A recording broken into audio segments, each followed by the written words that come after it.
안녕하세요, 미스터 논란입니다. 오늘도 해외 축구 팬들의 관심사와 관련된 외신 소식 및 해외 커뮤니티 소식들 전달해드립니다. 토트넘이 이적 당시 역대 최고 이적료를 기록한 은돔벨레와 관련되어 여러가지 보도가 있습니다. 요즘 흥미로운 외신의 보도가 있었는데요. 무리뉴가 은돔벨레를 잔류시키기 위해서 예로 든 인물이 바로 손흥민이라는 기사입니다. 어떤 내용인지 구체적으로 들어가 보시죠. 일단 풋볼 런던 기사부터 살펴볼까요? 레비는 은돔벨레를 팔 생각이 없으며 이는 무리뉴가 그를 월드클래스 제목으로 생각하고 시간이 필요하다고 생각했기 때문이라고 밝혔습니다. 이 은돔벨레의 시즌이 아쉽게 마치게 된 이유로는 그의 무릎 부상이 문제가 아니었나 하는 의견도 있습니다. 그리고 은돔벨레가 토트넘과 맺은 6년의 계약은 그가 적응할 시간이 필요한 것을 미리 예측한 것이라며 예로 손흥민이 독일에서 도착했을 때를 들고 있습니다. 이 대한민국의 스타라고 손흥민을 소개한 풋볼 런던은 첫 시즌에서 포체티노에게 토트넘을 나갈까 문의했다며 이에 대해 포체티노가 말렸다는 이야기를 덧붙이며 그때부터 프리미어리그의 스타가 되었다고 설명했습니다. 포체티노가 이영표의 예언을 들은 걸까요? 2-3년 후에는 유럽 최고가 될 거라던 그 예언. 이 결정은 훗날 포체티노가 내린 최고의 선택 중 하나라고 영국 언론에게 극찬을 받기도 합니다. 손흥민이 2년 연속 토트넘 최고 선수로 상도 받고 없어선 안 될 활약을 보여주고 있어서 말이긴 한데 정말 손흥민 선수, 포체티노 감독이 토트넘에 남긴 선물이네요. 포체티노 역시 은돔벨레에 대해서 장기적인 관점으로 바라봐야 한다는 이야기를 남겼습니다. 손흥민이나 시소코에게 일어난 일을 봐라. 그들은 2년차, 3년차에 활약하기 시작했다. 어릴 때 매긴 가치로 당장을 판단하면 안 되는 이유다. 이 시즌 마지막 날에 인터뷰한 무리뉴 역시 중요한 선수들은 팔지 않겠다고 선언했으며 그중 은돔벨레 역시 포함되어 있는 것으로 보입니다. 무리뉴는 은돔벨레에 대해 이렇게 얘기했습니다. 은돔벨레는 수비형, 중앙 미드필더, 더블 볼란치 어떻게든 활용 가능하고 훌륭한 선수이지만 이 체력과 정신력이 프리미어리그에 적응해야 한다.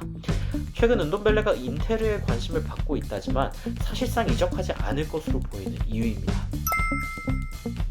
영국의 미러에서는 은돔벨레가 인터밀란 행을 원하지만 무리뉴가 손흥민을 예로 들며 막고 있다고 보도했습니다.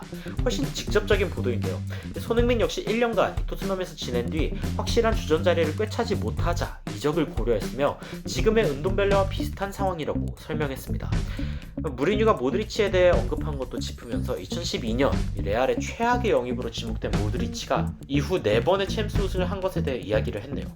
확실한 것은 재능 있는 선수에게 장기적인 안목으로 접근하며 잠재력을 펼치도록 도와줘야 한다는 의견이 강한 상황이라는 것이고 그런 상황이 만들어진 데는 현재 토트넘의 슈퍼스타가 되어버린 손흥민의 예가 확실히 인상 깊었기 때문이 아닌가 하는 생각이 드네요.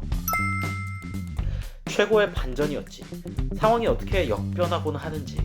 그가 머무르고 싶지 않다면 왜 말리지? 손흥민도 머무르고 싶지 않았지만 포체티노가 말렸어. 은돔벨레도 출전 시간이 어느 정도 보장된다면 떠나지 않겠지. 그가 좋은 선수이지만 폼이 무너져 있는 것뿐. 손흥민이랑 비슷하다고 생각해. 손흥민이랑은 좀 다른 경우라 생각해. 그는 결과보단 노력하는 것에 집중했고 30분짜리 선수 은돔벨레는 그러지 않았어.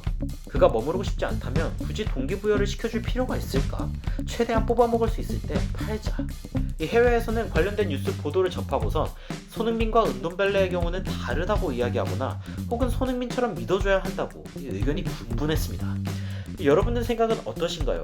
확실히 은돔벨레한테 보이는 이 묘한 여유, 그 이상한 게으름으로 오해받기도 하는 그의 약간 루즈한 느낌은 손흥민이 시즌에 적응할 때 타이트해 보이던 느낌과는 차이가 있는데요. 단지 성향 차이일 뿐인지 아니 손흥민처럼 정말 적응하는 모습을 보여준 뒤 팀에 확실한 존재감을 내보이는 선수가 될지. 오늘 영상은 여기까지입니다. 아직 안 누르셨다면 구독과 좋아요 부탁드리면서 의견까지 남겨주시면 발전된 영상으로 찾아뵙겠습니다. 지금까지 논란 전해드리는 미스터 논란이었습니다. 감사합니다.